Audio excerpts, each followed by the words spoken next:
Welcome! This is Solopreneur Success Strategies, where we talk about mindset, your website, your brand, your social media marketing, your customers, how to sell to your customers, how to find your customers, how to talk about the skills and knowledge you need in your business, and free software and tools to help you save time, money, and be more productive, as well as strategy and systems here on Solopreneur Success Strategies. Welcome!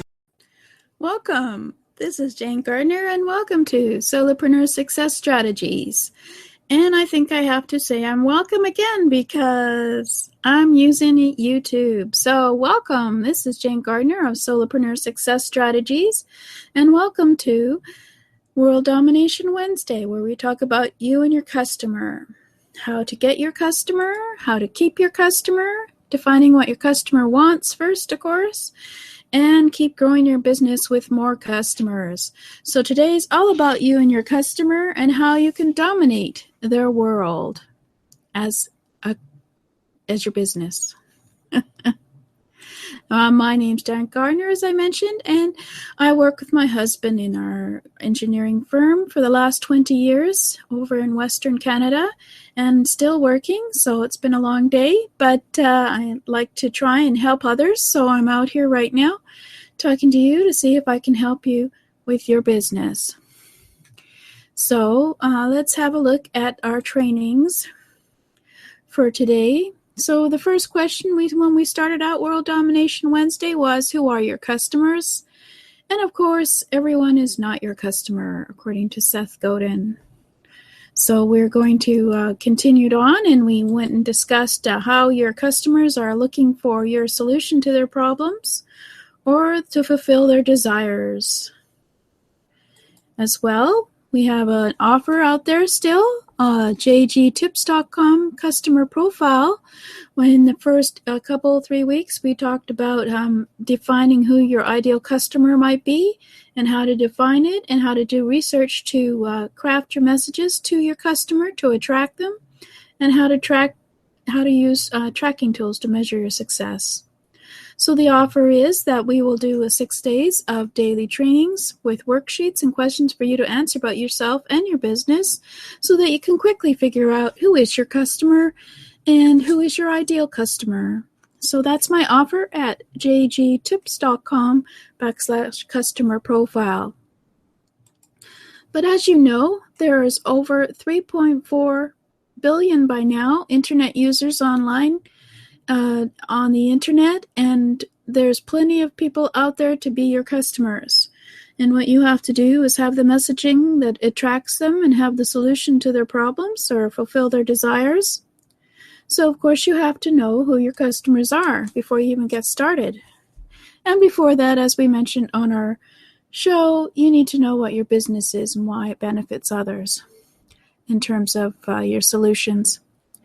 So we had a look at researching, looking at your demographics, your psychographics, your geographics of possibility of your potential customers, as well as looking at how you can do research on media and how you can do research on social media in terms of finding out the purchasing behavior of your potential customers. So there's lots of information out there, so you just have to start defining who your customer is.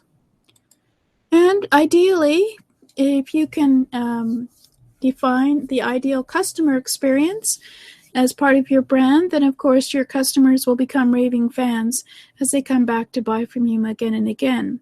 But in order for that to happen, of course, you have to consistency, and you have to clearly define your brand, and you have to communicate your brand to your target market and make every part of your customer experience consistent. So we did that in a few other weeks previously, and you can check that out at Solopreneur Success Strategies on YouTube at jgtips.com/YouTube and find some of those previous episodes in order to figure out what is your ideal customer experience.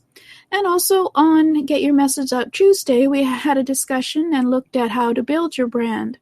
And I have an offer on that too, jgtips.com/brand, and how to build your own brand in 6 days using the information that I give you and the video trainings.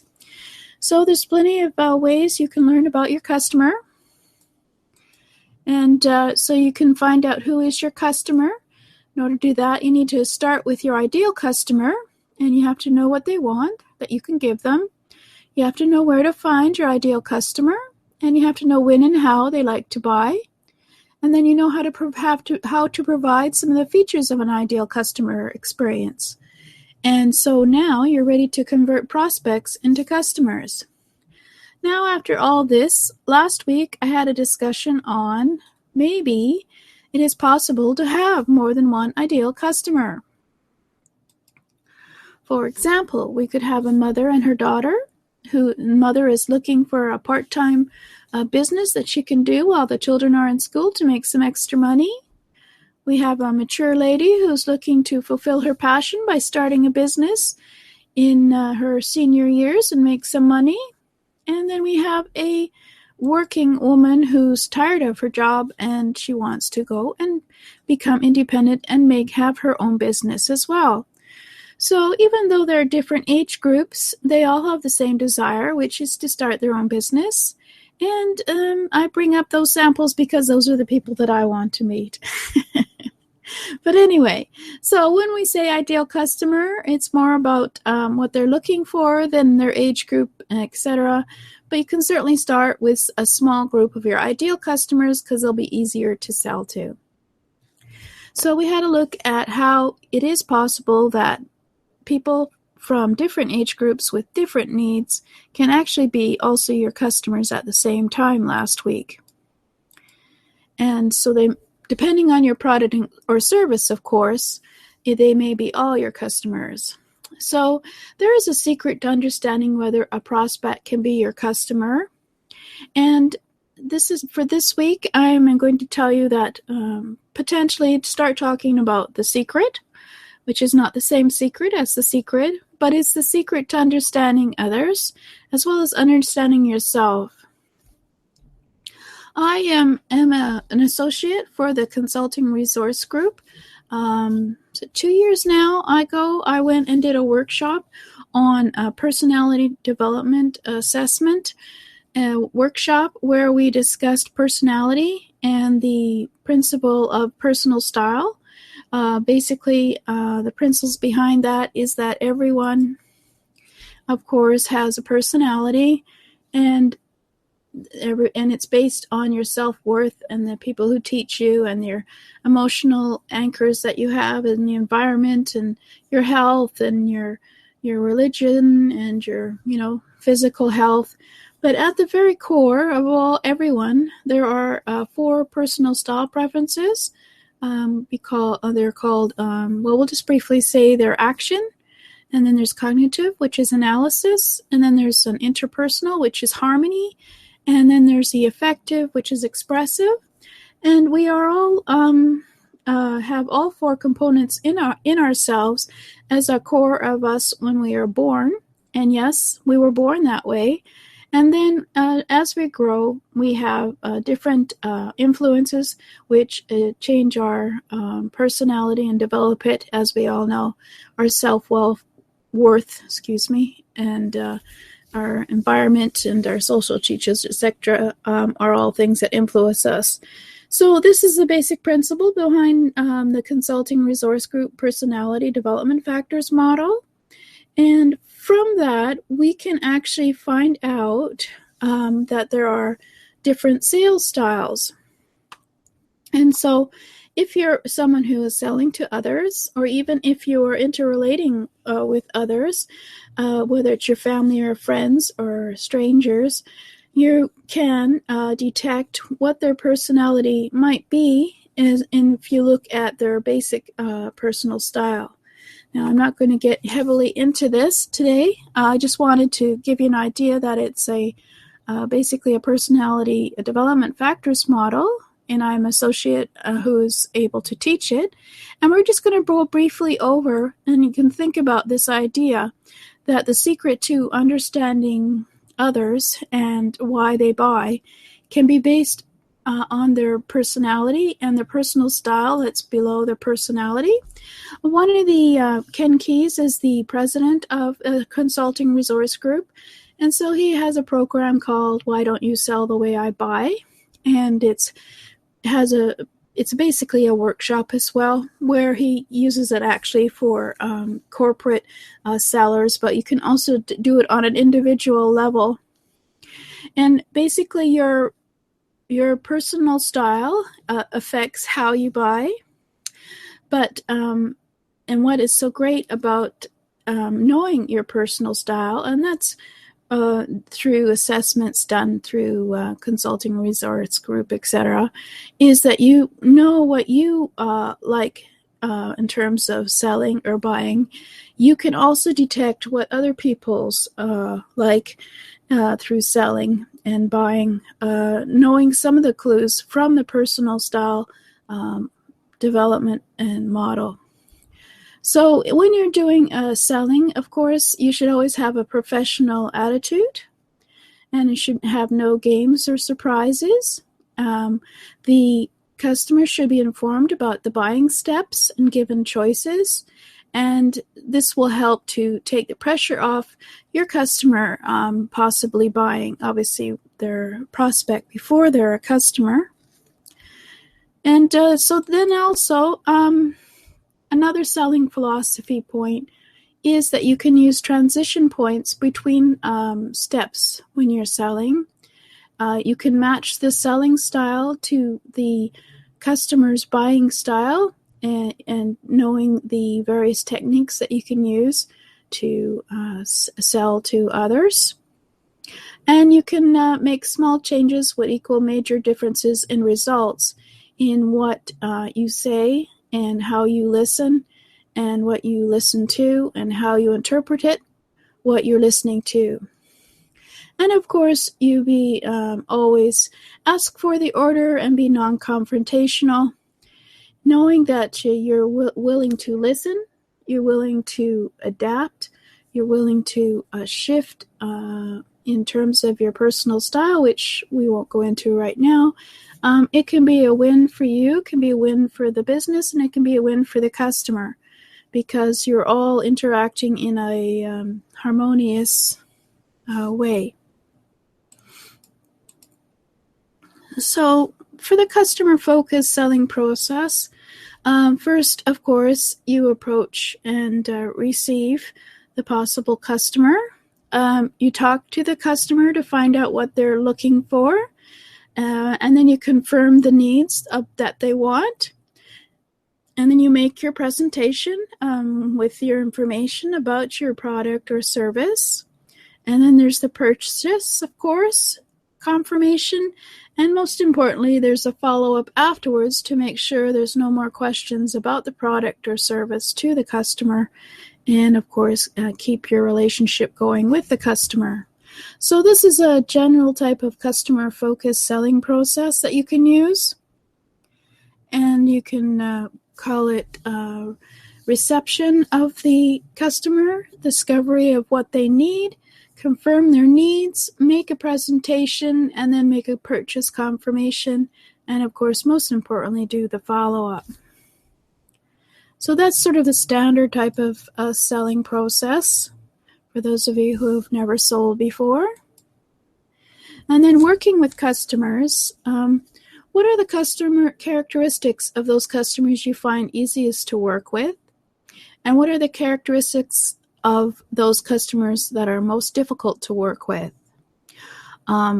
Even in terms of personal relationships, you can use the same questions. So let's just say I find it difficult to work with very verbal and loud people because I'm a shyer and quieter person. This is based on my personal style. It's not shy is not a negative in this place. It is just a part of my personal style. There's physical factors behind this, but we won't go into that today. So, for example, that would be somewhat, if I was to be approached by a very loud salesman, a very huggy-feely type of person who wants to give me a hug, I withdraw because of the personal style that I have. So if you can become aware of the other person and who they are, you can approach them in a way that will make it so that you change your style to them. So, for example, the very loud salesperson would, of course, not go around hugging me, and and then also, of course, reduce their tone and be a bit more sensible, as I like to call it. So for that, I would probably be more successful because I'm more likely to listen, and they're more likely to listen to what I'm saying, and then we have a more successful sales process. So what this theory is, of course, is that you really have to first, of course, be willing to listen, and most importantly, listen hard to what the other person is saying, as well as knowing the different personalities and the personal style of others. You can have some clues that will tell you what kind of person they are and personality, and how you should tone down or ramp up your personality in order to match and or at least not turn off the other person in terms of their style. So there you go. That's the secret, is to it's always been the secret, is to listen to others. It's a very rare trait these days to people who listen to others and are willing to adapt, but that's for another day. So I have a course called You and Your Sales Style at jgtips.com/p-style, which is style is S-T-Y-L-E. And of course, it goes through how your personality and your personal style can affect how you sell, as well as affect the buyers and how they receive your selling process. So it's all about focusing on the customer and selling to the customer by listening to them. Obviously establishing the readiness and willingness of them or not to buy from you. And then obviously adapting to that situation and being able to give them either research or product or something which helps them to change from one level to another so they're more receptive to what you're selling. And then you have to understand credibility and how you have to be credible in order for others to perceive you as being credible. And then you have to identify your preferred selling styles and determine the customer buying style. So for the preferred selling style, we have a personal style assessment where you go and you can do the test and it'll give you the personal selling style of you versus someone else. Which we go over. And then we have some of the techniques on how to be able to work with different types of customers' buying styles, because there are different buying styles, which we won't go over here. And then, of course, create action plans so that you're prepared for when you go out to sell, that you either have the four to six types of selling ready, so that when you meet a customer, you'll be able to complement them and shift. It's called shifting to their style in order for it to be a more successful selling process. So that's the course. I haven't created it yet, so I'm looking for beta early adopters who are willing to come with me on this journey and learn what their sales style is. As well, of course, I do have a course on your personality, which just starts with learning what your personal style is, and then how to shift with your person and do other techniques so that you can work better with other people and their personal styles. That one is at jgtips.com/ I think it's personality. And then I'll put that up next week. But this one is jgtips.com /p-style. And this will help you sell more, especially on sales calls or when you're on the phone. I have certain techniques for when you're on the phone with a prospect. Since you can't actually look at them and see the visual clues, there are spoken clues on the phone, which will help you to understand who the person is on the phone with you and how you can shift your style to meet theirs and make a better sale.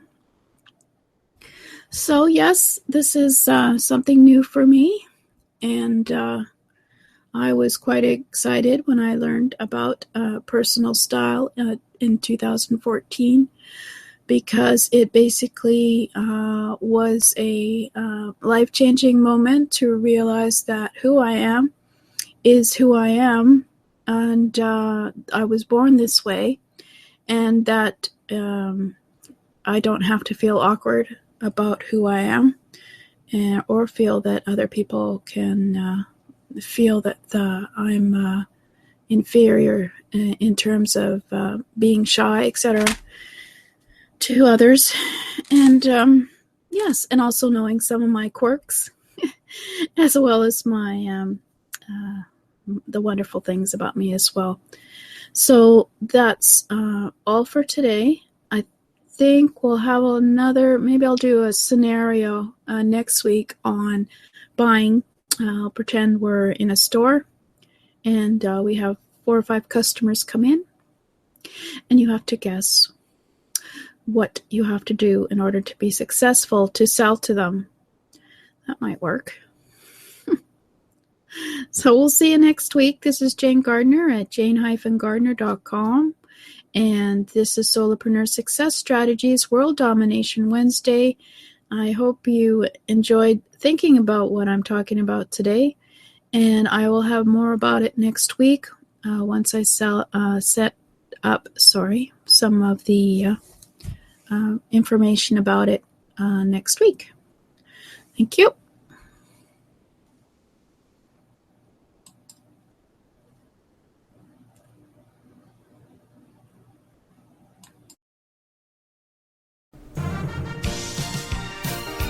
Thank you for listening. This has been Jane Gardner at Solopreneur Success Strategies. Please go and subscribe at jgtips.com/programs, and also to find out about other programs as well over at jgtips.com/programs.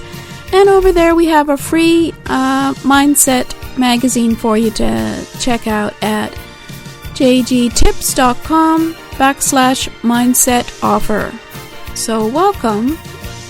Thanks for listening, and I hope to see you again here tomorrow, as this is a 7-day-a-week show on mindset, your customer, getting your message out on social media and on your website, talking about strategies, talking about business systems, talking about all kinds of things, including the skills you need as a solopreneur. So please come back and subscribe at jgtips.com/programs. Thank you.